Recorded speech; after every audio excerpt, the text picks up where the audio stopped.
ស្ងួនពិសីដំណើរផ្កាក្ដីស្រីចេះដាំស្ទាត់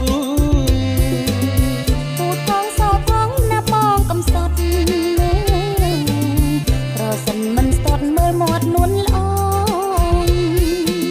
ខ្ញុំចាប់បាយបិណ្ឌមាក់ធុងបាយ៉ាងព្រះពុទ្ធបានត្រាំងពោធិសត្វផងតាមទៅតកឹងឲ្យចាប់ឆ្កែចងសុំផ្លូវទៅផងបានជូនដូនតា